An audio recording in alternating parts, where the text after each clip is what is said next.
I sentence you, Mr. Lorenzo, to death. That is the punishment that you deserve for these horrific crimes. I will break out soon, and I will kill more. From a war criminal who drank poison in court to a killer who attacked his own lawyer, here are 5 brutal reactions to death sentences.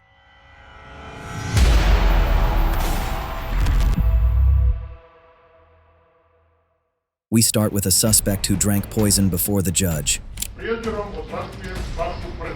Stop, please. Please sit down. Monsieur le Président, notre client dit qu'il a bu un poison ce matin. This is Slobodan Praljak. Between 1992 and 1995, during the Bosnian War, Praljak, then in his late 40s, served as chief of the main staff of the Croatian Defense Council, operating primarily in Mostar and other areas of Bosnia and Herzegovina. Under his command, the HVO carried out a coordinated campaign of ethnic cleansing targeting Bosnian Muslims. The goal was to forcibly remove the Muslim population to create an ethnically Croatian-controlled territory within Bosnia. These actions included mass arrests, unlawful detention, forced expulsions, killings, and systematic abuse of civilians. Praljak voluntarily surrendered to the International Criminal Tribunal for the former Yugoslavia in 2004, traveling to The Hague after being formally indicted for war crimes and crimes against humanity. In November 2017, when judges upheld his 20-year sentence, he shouted and drank from a small brown bottle he had smuggled into the courtroom. Stop, please. Please sit down. Praljak died of cyanide poisoning later while at the hospital. If you thought Praljak was extreme, wait until you see this suspect who violently attacked his attorney.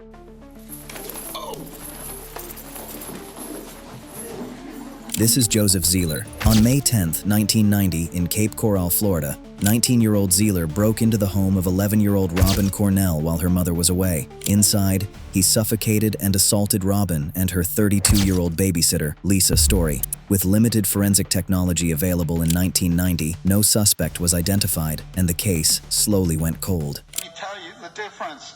There was no victim DNA in the sample. Yes, it identified me as being in the apartment, but it wasn't mixed with Robin Cornell or Lisa Story. He doesn't take responsibility for anything. I never heard him take responsibility for anything during this trial. 26 years later, Zeeler was arrested on an unrelated assault charge. DNA collected during that arrest matched evidence from the 1990 murders, conclusively tying him to the crime scene. During the penalty phase in 2018, Zeeler shocked the courtroom when he suddenly called his attorney over, then violently elbowed him in the face. What's that?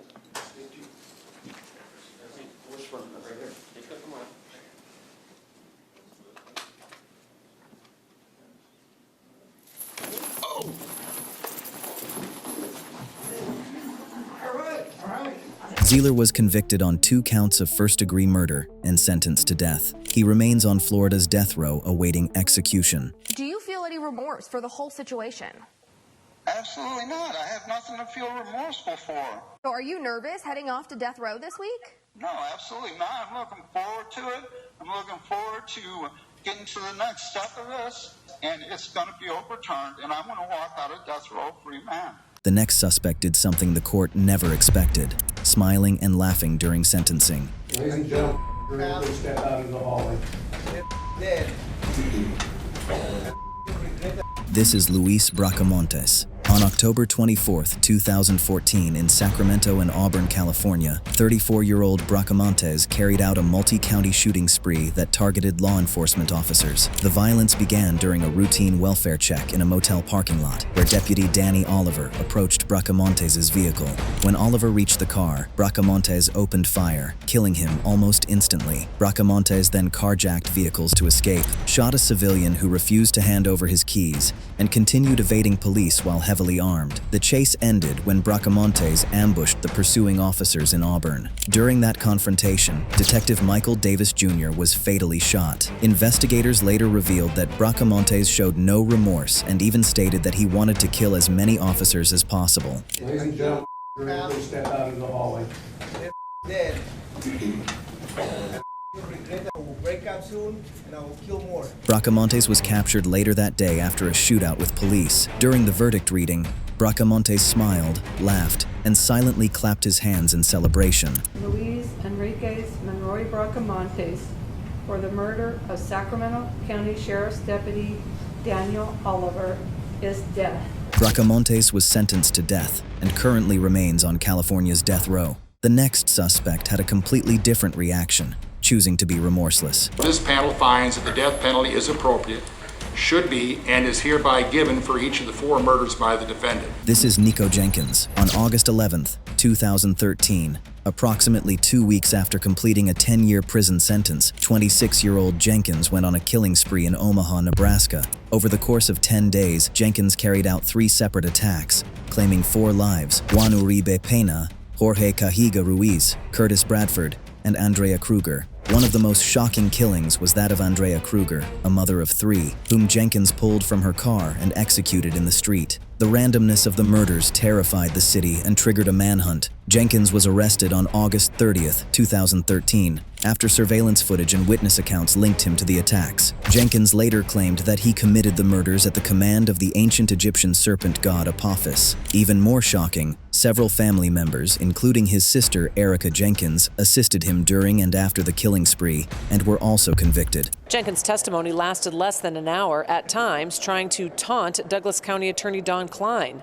The judge asked Klein if he had any questions for Jenkins. Klein, no thanks. An incredulous Jenkins replies, "Are you serious? Oh my God, that's amazing. What's the matter with this guy?" Jenkins's trial was delayed over questions about his competency as he exhibited erratic behavior throughout court proceedings in 2017. Therefore, this panel finds that the death penalty is appropriate, should be, and is hereby given for each of the 4 murders by the defendant. It is therefore the sentence of this court as follows. At case CR 13-2768, count 1, murder in the first degree, a class 1 felony, death. During his sentencing, Jenkins showed no remorse as he fidgeted in his chair and glanced around the courtroom. Jenkins was handed 4 consecutive death sentences plus an additional 450 years. But nothing beats this killer who thanked the judge for the death penalty. I'm seeking the death penalty.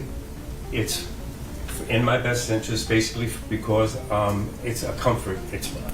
I'll be living a lot more comfortable than I would in the federal system. This is Stephen Lorenzo. In December 2003, 47-year-old Lorenzo, together with his accomplice, Scott Schweikert, went on a calculated spree of predatory attacks targeting gay men in the Tampa nightlife scene. The victims, Jason Galehouse and Michael Wachholtz, were both lured from a nightclub to Lorenzo's house under the promise of a casual social encounter. I want that man to get the death penalty and nothing less. Period. Prosecutors later established that Lorenzo deliberately sought victims he could drug, control, and abuse for his own gratification. After bringing the men to his house, Lorenzo and Schweikert administered GHB, rendering the victims helpless. What followed were hours of confinement, abuse, and escalating violence. Lorenzo even maintained detailed records of his fantasies and actions, which were presented as evidence during his trial. After the killings, Lorenzo dismembered the body and disposed of the remains in multiple dumpsters across the city. Lorenzo was arrested in 2003 after witness statements, physical evidence, and items recovered from his home connected him to the crimes. During sentencing in 2006, Lorenzo remained calm and polite, but lacked visible remorse, saying that he preferred the death penalty. I'm seeking the death penalty. It's in my best interest, basically because it's a comfort. I'll be living a lot more comfortable than I would in the federal system, living on death row, believe it or not. And of course, that may sound selfish, but I've lived in a private cell for the last 5 years, and I'm going to have a private cell on death row. At my age, I want to be comfortable. I want my privacy. That's what I want. So that's what I'm doing. It may sound selfish, but that's the way it is. You live for today. You don't live for the past. You live for today. I sentence you, Mr. Lorenzo, to death. That is the punishment that you deserve for these horrific crimes. Stephen Lorenzo was sentenced to death and remains on death row in Florida. Enjoyed watching? Check out this next video and subscribe for more.